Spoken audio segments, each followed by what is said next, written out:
नौजवान साथियों, बड़े भाई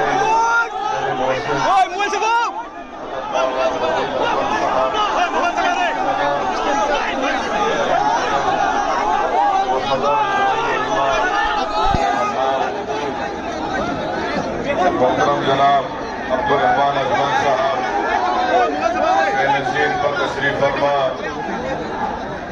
तमाम जिम्मेदारान कौम और मिल्लत, मैं सबसे पहले आप तमाम का शुक्रगुजार हूँ कि हजारों की तादाद में आज आप यहाँ पर जमा हुए हैं और मुझे यकीन है कि आप तमाम लोगों का यहाँ पर हजारों की तादाद में जमा होना इस बात का पैगाम देती है कि इंशाअल्लाह ताला 9 तारीख के दिन इस विधानसभा से बीना कंडी से आप न सिर्फ इस विधानसभा से बल्कि उन तमाम 29 असेंबली के कॉन्स्टिट्यूंसी से जहां से मौलाना बदरुद्दीन अजमल साहब के कैंडिडेट इंतखाबात में हिस्सा ले रहे हैं, इंशाअल्लाह ताला वहां पर भारी अक्सरियत से तमाम 29 उम्मीदवार कामयाब होंगे। मेरे अजीज दोस्तों और बुजुर्गों, मैं आसाम के लिए नया नहीं हूं। 2012 में जब BTDA के इलाके में वहशतनाक और हौलनाक वाकयात हुए थे, उस वक्त मैं यहां पर आया था और हैदराबाद से मैं अपने साथ 10-12 डॉक्टर्स की टीम को लेकर आया था और करीब 8 से 10 दिन मैं और हमारे डॉक्टर्स, जिसकी क़ियादत हमारे मरहूम समझी डॉक्टर मजहर अली खान कर रहे थे, और रमजान का मुबारक महीना था, हमको आपकी खिदमत करने का मौका मिला। बहुत से रिलीफ कैंप को जाकर वहां पर उनकी मदद करने का अल्लाह ने मौका था फरमाया था, और मैं उस वक्त देख लिया था कि किस तरीके से मौलाना बदरुद्दीन अजमल साहब, उनकी पार्टी, उनके तमाम दोस्त अहबाब इस जिम्मेदारी से काम कर रहे थे। अब मैं यहाँ पर दोबारा आसाम को आया हूँ और मेरे आने का मकसद सिर्फ एक ही है। मैं अपनी जात के लिए नहीं आया हूँ, ना ही मैं यहाँ पर अपनी पार्टी के उम्मीदवारों के वोट मांगने के लिए आया हूँ। मैं यहाँ पर अगर आया हूँ तो सिर्फ इसीलिए आया हूँ कि मेरा मानना यह है कि भारत में खास तौर से मुस्लिम अक़लियत, दलित और आदिवासियों को अगर उनको उनका हक मिलना है और अगर वो इंसाफ चाहते हैं, वो अगर जिल्लत और रुसवाई से बचना चाहते हैं, तो उनको अपनी एक सियासी लीडरशिप को मजबूत बनाना पड़ेगा। और मैं इसलिए भी आया हूं कि पिछले कई साल से मैं इस बात को देख रहा हूं, महसूस भी कर रहा हूं, खून का घूंट भी पीता हूं, आंख से बाज वक्त आंसू भी निकल जाते जब आसाम में मियां लोगों पर जुल्म की दास्तानें देखता हूं, पढ़ता हूं और सुनता हूं। और तीसरी बात यह है कि मैंने हमारे बड़े भाई मौलाना बदरुद्दीन अजमल साहब का बयान सुना कि उन्होंने कहा कि असद भाई आप आओ, आकर यहां पर हमारी मदद करो आप। तो मेरे भाई, ईमान का तकाजा ये होता है कि अगर किसी के जिस्म के किसी हिस्से में दर्द होता है, हमारा ईमान उसी वक्त मुकम्मल होता है जब हम आपके दर्द को, आसाम के मियां लोगों की दर्द को हम हैदराबाद में बैठकर अगर महसूस करेंगे, तभी हमारा ईमान मुकम्मल होगा। चौथी बात यह है कि बड़ी मुसीबतों से, मुश्किलात से, ईसार और कुर्बानियों से आपने यहाँ पर अपने एक सियासी लीडरशिप को पैदा किया है। अभी मौलाना बदरुल अजमल साहब अपने मुख्तसर से खिताब में फरमा रहे थे कि हजरत मौलाना असद मदनी साहब रहमतुल्लाह अलैह की ऐन ख्वाहिश के मुताबिक उनके हुक्म पर इस पार्टी की तश्कील दी गई थी। तो मुझे रोकने की बहुत सी कोशिशें की गई। बहुत से लोग कांग्रेस के भी थे जो मुझसे कह रहे थे कि ओवैसी साहब मत जाओ, आपको जाने की जरूरत नहीं है, फुला ऐसा है। बहरहाल अपने किस्से कहानियां सुना रहे थे। बात कह रहे थे कि आप इलेक्शन के बाद जाओ। मैं ईमानदारी से आपसे कह रहा हूं कि मैंने मदीने शरीफ में रमजान के महीने में नमाज इस्तिखारा किया और मैंने कहा अल्लाह मैं नमाज अदा कर रहा हूं इस वास्ते के क्या मैं आसाम में जाऊं और अगर जाऊं तो अजमल साहब की मदद करूं या नहीं जाऊं। अल्हम्दुलिल्लाह अल्लाह सुब्हानहू तआला ने मुझे मौका दिया आपके दरमियान में आने का और मेरी अल्लाह से दुआ है कि अल्लाह सुब्हानहू तआला आप तमाम पर अपनी रहमतों को अपने फजल को नाजिल करे और अल्लाह सुब्हानहू तआला आसाम के मुसलमानों की मुसीबतों का खात्मा कर दे और जो लोग जुल्म कर रहे हैं अल्लाह उनको जुल्म से रोक दे, अल्लाह उनको हिदायत दे। अगर वो जुल्म करते रहेंगे तो फिर अल्लाह उनको देख लेगा इंशाअल्लाह ताला। और कांग्रेस के लोगों से बोल रहा हूं, आप कितना भी कोशिश कर लो, अल्लाह जब तक असदुद्दीन ओवैसी को जिंदा रखेगा, मुस्लिम पॉलिटिकल लीडरशिप को बनाना है, मजबूत रखना है, जिंदा रखना है, मैं हाजिर था और हाजिर रहूंगा इंशाअल्लाह ताला। मैं कोई बड़ा काम नहीं कर रहा हूं। मैं मेरे भाई बड़े भाई मौलाना अजमल साहब को देखता हूं तो मैं मेरी जबान से बेसाख्ता दुआ के कलमात निकल जाते हैं कि अल्लाह इनको सलामत रखे, अल्लाह इनको सेहत दे और ये आपकी और सही तरीके से बेलोस तरीके से खिदमत करते रहे। हम तमाम खादिम हैं आपके, हम तमाम आपके गुलाम हैं, हम तमाम आपके नौकर हैं। आपकी वजह से हम यहाँ पर खड़े हैं।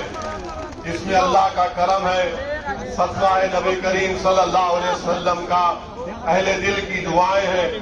असदुद्दीन ओवैसी कोई बड़ा आदमी नहीं है, असदुद्दीन ओवैसी आपकी तरह आम आदमी है।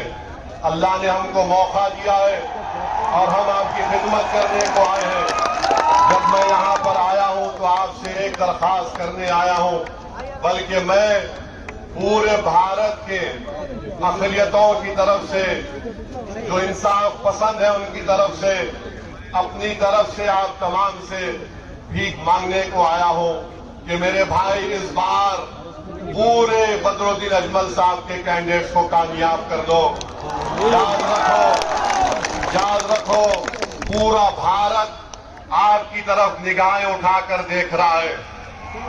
हैदराबाद के लोग आपकी तरफ देख रहे हैं, महाराष्ट्र, मालेगांव, मुंबई के लोग, औरंगाबाद के लोग आपकी तरफ देख रहे हैं, उत्तर प्रदेश के लोग, बिहार के लोग आपकी तरफ देख रहे हैं और ये देख रहे हैं और ये आपसे कह रहे हैं कि अब की बार तुम इंतजार का शिकार मत होना। अब की बार तुम न मोदी से न हेमंत बिस्वा शर्मा से डरकर तुमसे कह रहे हैं कि असदुद्दीन ओवैसी जाओ, जाकर आसाम के उन गयूर लोगों को बोल दो कि जिनके घरों से बेघर कर दिया गया, अगर हम तुम्हारे साथ खड़े नहीं है मगर हम रातों में उठकर तुम्हारे लिए दुआ कर रहे हैं।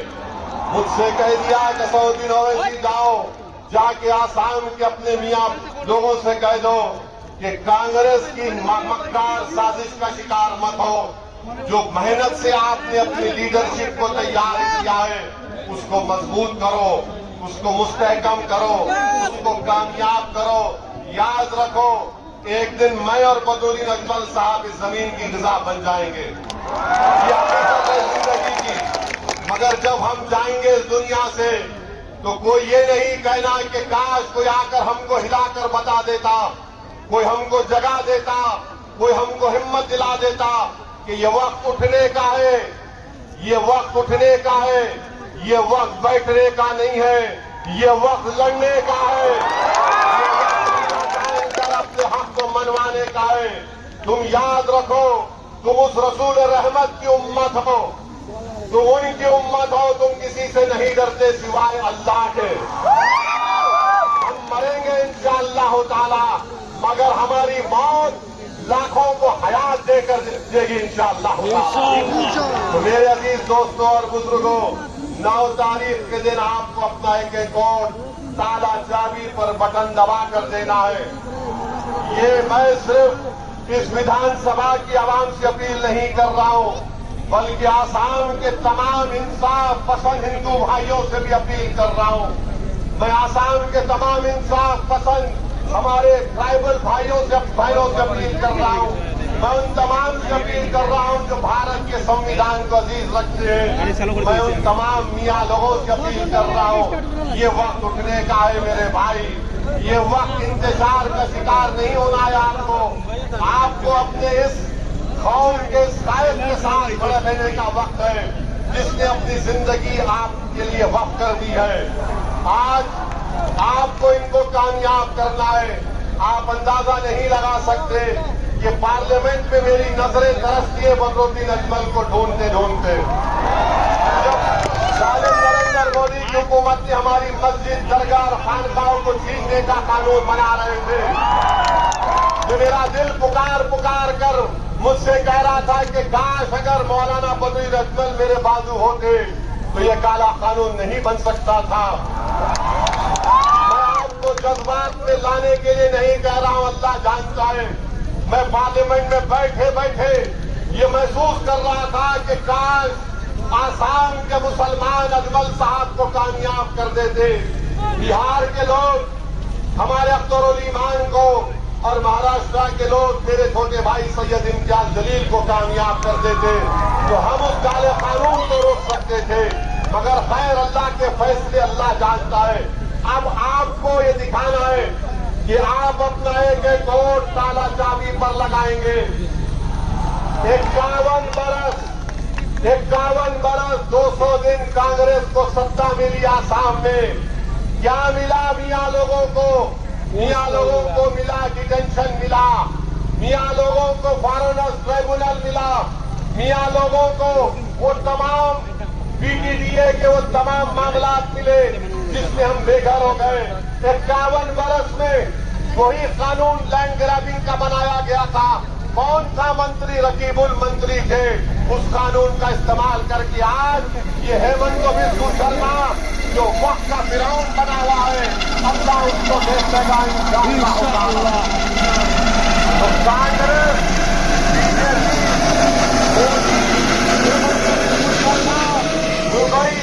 ये कभी नहीं चाहेंगे कि तुम्हारी एक आजाद सियासी लीडरशिप पैदा हो जाए। आपको याद दिला रहा हूं, बरसों पहले एक सियासी पार्टी बनी थी, कांग्रेस ने उसको खत्म कर दिया। मुझे बदनाम करते हैं, ये बी टीम है, ये फुला टीम है।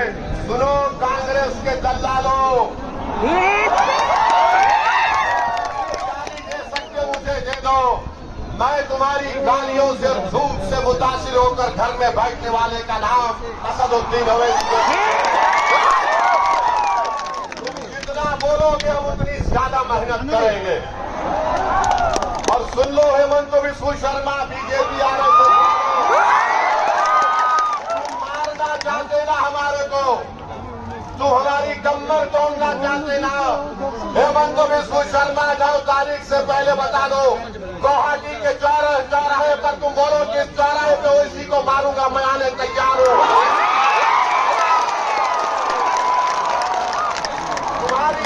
तुम्हारी ये धमकी हमको डरा नहीं पाएगी। अरे मरना तो सबको एक दिन, कभी मैं जाऊंगा तो तुम भी जाओगे, मगर ये डराने की सियासत अब काम में आने वाली नहीं है। ये मजमा बता रहा है हेमंत बिस्वा शर्मा कि हम डरने वाले नहीं हैं। ये मजमा पुकार पुकार कर कह रहा है कि जो बेघर हुए हैं इंशाअल्लाह बदरुद्दीन अजमल के उम्मीदवार कामयाब होकर उनके सर पर इंशाअल्लाह उनको भर देंगे इंशाअल्लाह। ये मजमा पुकार पुकार कर कांग्रेस से कह रहा है, ये मजमा पुकार पुकार कर कांग्रेस से कह रहा है कि अब 51 बरस के बाद तुम्हारी मक्कारी का शिकार नहीं होने वाले अब हम अपने मुकद्दर के फैसले करेंगे। अब हम अपने मुस्तकबिल के रास्ते बनाएंगे, चाहे रास्ते में पहाड़ आ जाए, जालिम आ जाए, तूफान आ जाए। जिसके हौसले पाक होते हैं अल्लाह उनको चरागों तूफानों में चराग उनका जला देता है और ये चराग जलेगा। तो मेरे अजीज दोस्तों और बुजुर्गों, मेरी आपसे एक ही गुजारिश है कि एक एक वोट को इस्तेमाल करो, डरने और घबराने की जरूरत नहीं है। ये कांग्रेस जो आसाम की कांग्रेस है और ये बीजेपी जितने लोग गए ये सब कांग्रेस से गए, ये सब कांग्रेस से गए हैं। यहां से ग्रेजुएशन किए, वहां पर जाकर मास्टर्स की डिग्री लिए। मेरी आपसे गुजारिश है कि मुत्तहदा तौर पर अपने एक एक वोट का इस्तेमाल करिए। अल्लाह मेरी आवाज को उन तमाम इलाकों में अपने फजल और करम से पहुंचा दे। आमीन। कोई भी AIDF का उम्मीदवार है उसके हक में वोट का इस्तेमाल करिए। कैंडिडेट बदरुद्दीन अजमल नहीं है, कैंडिडेट हर एक आप आदमी है, आप कैंडिडेट है, बल्कि पूरे आसाम का मियां कैंडिडेट है। और सुन लो डराने वालों, जब तक मियां जिंदा है दुनिया जिंदा रहेगी, हम जिंदा रहेंगे। मस्जिदों में हय्या अलल सलाह हय्या अलल फलाह कहते रहेंगे, मस्जिद के बाहर आएंगे तो घर मुसीबत पे कहेंगे ला इलाहा इल्लल्लाह। तो अब हमको डरना नहीं है, अल्लाह ने आपको क़यादत दी है, इसको नेमत समझिए। ये आपकी क़यादत है, अजमल साहब की नहीं है, मेरी नहीं है। इसको आपने अपने खून पसीनों से आंसुओं से बनाया है, ये अमानत है। अगर हम मर भी जाएंगे तो तुम इस अमानत को अपनी नस्लों में जारी करना, ताकि सुबह क़यामत तक आपकी लीडरशिप बाकी रहे। यही चंद गुजारिशात मुझे आप तक पहुंचाना था। आप यहां पर आए, आपका बहुत बहुत शुक्रिया। और मैं बताना चाह रहा हूं कि कांग्रेस पार्टी ने क्या किया, यहां से लुरिंग ज्योति गोगोई के कैंडिडेट को दिया। ये कौन है आप जानते हैं ना, जिसने 20 लाख ऑब्जेक्शन के फाइल दाखिल किए थे मियां लोगों के बारे में NRC जब हो रहा था।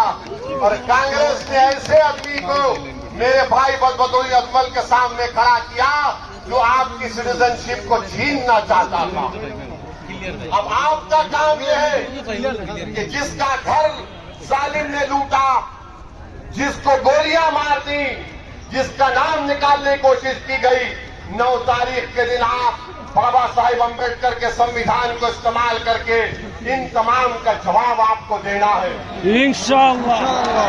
जिसको बेघर किया गया उसका जवाब ताले चाबी पर बटन दबाना, जिसको मारा गया उसका जवाब ताला चाबी पर होठ लगाना, जिसके बच्चों को यतीम किया गया उसका जवाब ताला चाबी पर बटन दबाना, जिसको जेल में डाला गया उसका जवाब ताला चाबी कुफल पर वोट डालना, जिसको तकलीफ पहुंची उसका जवाब क्या होगा, बदरुद्दीन अजमल होगा। जिसको मोहब्बत होगी मियां से, जिसको मोहब्बत होगी मियां से, वो ताला चाबी पर बटन दबाएगा इंशाअल्लाह। आप लोग 9 तारीख को क्या करेंगे, क्या करेंगे 9 तारीख को, दूर तक बताइए क्या करेंगे 9 तारीख को, क्या करेंगे 9 तारीख को, क्या करेंगे 9 तारीख को। तो लगाओ मेरे साथ नारा, नारे तकबीर, तकबीर, तकबीर। अब मेरे साथ नारा लगाओ, मियां जिंदाबाद, मियां जिंदाबाद, मियां जिंदाबाद, मियां जिंदाबाद। अस्सलाम वालेकुम।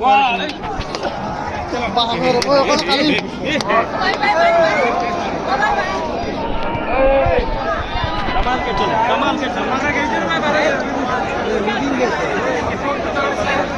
चलो, कमाल के चलो। सबकी तरफ से शुक्रिया अदा करेंगे। बोलो असद भाई जज़ाकल्लाह।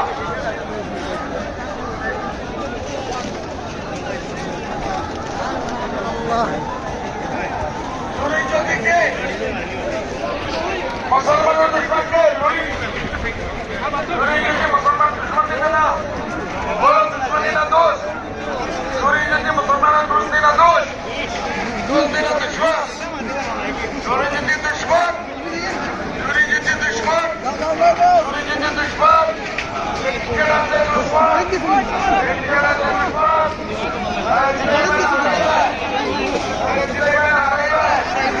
इंशाल्लाह